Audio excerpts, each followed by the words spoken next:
Welcome to RPG Community College. Today I have a build guide for the other half of the twin tieflings from the Wildcard DLC, Kalikke. If you're also looking for a build guide for Chimera, I will have a link down in the description for that, along with a guide I have for Kineticist in general, explaining what can be at first an overwhelming class. There's also going to be a spreadsheet down there for item locations that is going to be extremely useful for anyone really. But let's crack open this build guide. Kalikke is a Kineticist that starts with the water element, one of the strongest elements in my opinion. She has no subclass, just a plain old Kineticist, which is really much better than her sister. I kinda build her as a jack of all trades, focusing on applying important buffs on allies and debuffs on enemies, allowing other characters that kinda share those roles to broaden their horizons and focus their precious spell slots on other more potent abilities. If that doesn't appeal to you, though, in my general Kineticist guide, the last half of it is all about a Water-Earth Kineticist build, and that build can be applied to Kalikke as well. You'll just have to be getting the abilities in a bit of a different order, but it is possible. But in this guide, I will be going Water-Electricity, in order to get access to some powerful infusions and some really nice wild talents. But let's start by going over what abilities Kalikke is going to have when she joins your party. Kalikke is going to be joining your party at level 5. You will probably be able to level her up a couple of times though, depending on when you get her. But at level 5, Kalikke will have point blank shot, precise shot, and deadly aim for feats. Point blank shot and precise shot are mandatory for any range attacking builds. Getting rid of the -4 attacks that ranged attackers suffer when firing at enemies that are engaged in combat is very important. Deadly aim does work with Kineticist Kinetic Blast, and it's a nice damage increase. For infusions, Kalikke has extended range, Kinetic Blade, and Torrent. Torrent is not something that I personally like, but I mean, it looks cool at least. Extended range is very situational and hardly ever used. Kinetic Blade is very strong though, and it is basically a kinetic blast that can make a full attack, allowing you to attack multiple times around at the cost of having to be in melee with an enemy. Kalikke has Kinetic Healer and Heat Adaptation for wild talents. Heat Adaptation, it's useful when enemies deal fire damage, but honestly most of the time I forget I even have it. And Kinetic Healer is great for taking some of the pressure off of your main healer. I would not have Kalikke as the sole healer of the party, but Kinetic Healer can heal quite a bit because the heal is based off of your Kinetic Blast damage. Because Kalikke has chosen the water element, she gets a pretty useful defensive ability as well. She can receive an armor or shield bonus by activating the corresponding ability, which is going to make her a little tankier than most of your backline fighters. And she's going to be able to hold off an enemy or two who manages to make it past your front line or ambushes you from behind. And in certain situations, she can even hold her own in the front line.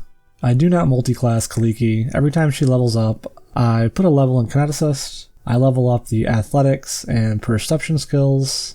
There's not very many characters that are skilled in athletics and don't want to wear plate armor, so Kalikke is probably the best companion to have this skill.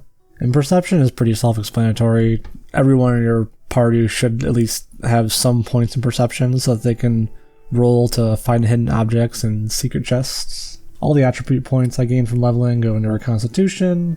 The higher your constitution, the more burn you can take on, and the more damage your Kinetic Blast is going to deal. I take the electricity element at level 7, and earth at level 16. For feats, I go pretty offensive. I grab weapon focus, improve crit, and crit focus to boost the damages up. Toughness is going to basically negate the negative effects of 1 point of burn. Perception skill focus, just boost your perception. And blind fight is going to help you out a lot towards the end of the game when you're dealing with the wild hunt. I chose the electricity element to gain access to a particularly powerful infusion called magnetism. This basically gives any martial class, melee or ranged, a +4 to hit enemies. Magnetism is great for boss fights and taking care of those really high AC enemies. The synaptic infusion is alright. I usually just use the magnetism infusion, but it is a stagger that targets will, so it is an interesting way of CCing the stupider enemies in the game. The wall infusion will give you the power to form your blast into a wall. You'll have the most success with this just laying it on top of a line of enemies, but Deadly Earth is probably the most broken ability in the game. We get this one a little late, and you don't have the tripping infusion to complement it, but it's still insanely powerful since for most of the fights you can start them by just dropping this one on top of them and pelting them while they're running slowly towards you. Now for wild talents. You have access to a lot of very strong wild talents with this build. Slick is like Grease, but better because it only lasts one round and can be used an infinite amount of times. No more standing around doing nothing while you wait for Grease to disappear out of that doorway. And this frees up spell slots on your actual spellcasters because Slick can be used however many times you want. The Celerity wild talent has all of these same upsides, but with haste instead of Grease. That's right, for every single fight you have a free guaranteed haste after you get this wild talent. It only lasts for one round, but most combat encounters don't last for more than 3 or 5 rounds anyways. So having Kalikke just sitting in the middle of your party, spamming this will make sure they're even shorter than that. Kalikke also has access to revivification, freeing up your cleric spell slots. This is a must-have spell, especially later in the game where enemies hit like trucks, and one lucky crit can outright kill some of the members of your party. Deflect arrows helps you deal with archers, while dodge and flesh of stone makes getting a little more close and personal with your kinetic blade less dangerous. And that's pretty much it as far as leveling goes. Using Kalikke in combat is pretty simple. There are a couple of things I usually have her doing depending on the situation. Most of the time she is just going to be a haste machine, buffing the party to get combat over just as quickly as possible. Lowering your enemy's AC with the magnetic infusion is also amazing. Your electricity blast targets touch AC too, so it's really easy to hit people with it. You just gotta be mindful of enemies that have spell resistance. Throwing down Slick is also a great way to turn a fight around. Tripping an entire encounter for a round can quickly turn the battle in your favor. And Kalikke has a lot of utility, but she can also pack a punch with her composite blasts, and especially her composite kinetic blade attacks. The kinetic blade really should not be underestimated. It deals an incredible amount of damage. And Kalikke is able to get the AC needed to hold her own in a fight if that's what you deem necessary. But let's actually talk about her gear now, and it's really not anything too much out of the ordinary. Here in the head slot we have a kinetic diadem. This is the greater version. You can buy this at the Rushlight Festival. And you'll be able to buy the lesser version when you found your kingdom. It'll be at one of the shops in your capital square. And again, all of the items locations are in a link and a spreadsheet down in the description of the video. So if you want to know the location of some of these things, all you gotta do is check that out. And something to note too, this kinetic diadem is going to increase the Kalikke's heal, because this adds d6s to your kinetic blast, and the heal scales off your kinetic blast, so you also heal more while you're wearing this helmet. For the cloak, just a cloak of resistance. We're also rocking a ring of protection.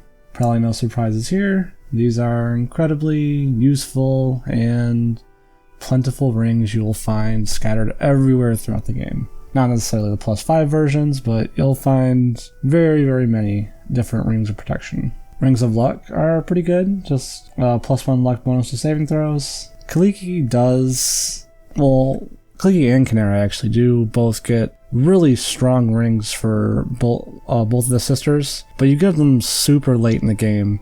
It's like the last fight of their companion quest, and it's done like right before the last fight in the game, so the only fight you get to actually use those like really powerful items you get from their companion at the end of their companion quest is for the last fight in the game. So it doesn't really, make sense to kind of include them in the build guide because, well, you only ever get to use them for one fight. But you do get a really, really powerful ring for her from that. And for the bracers, and the boots actually, like, you can just put whatever you want in here. I don't really have any items that are that great that I've found to put there, but I guess like boots, the move speed boots, you can't go wrong, but I feel like they'd be more useful in other characters. And there really just isn't a lot of good bracers in the game. That's, I think, really a lot of boots and bracers. There's not a really huge selection. Amulet, we got an amulet of natural armor. Another item you're probably not that surprised to see. These are really good. They just fit onto every single character. It's like the default item that you have in this slot if there's really nothing that's incredibly powerful. For armor, I decided to go with light armor to make use of the dex bonus, because we do get quite a bit of dex on Kalikke, because that's what she uses for her attack bonus, because most of the time she's using range attacks. So this does help. And the Reaper's Vest is pretty good. You get this at the Barbarian camp, kind of late in the game, but +3 dodge bonus against shaken opponents. I use Valerie a lot, so most enemies are always shaken. I gave her a con strength belt, because you do use strength sometimes when you're swinging around your kinetic blade. And for the gloves, I just got steady hand gloves. Really the only reason is for the +4 enhancement bonus to your dexterity. Beyond that, I don't think True Strike is really that great of a spell. I just think it might be like one of the worst spells in the game. But yeah, +4 dex is always useful, at least. But that's going to be all for this video. Thank you for watching. I hope you learned a thing or two. If you'd like to continue your education, enrollment is free. All you have to do is like and subscribe. And if you want to go that extra mile, I do have a Patreon. Every amount donated, big or small, really does help me continue doing what I'm doing. I wish you the best of luck in all of your endeavors, and I hope to see you again soon.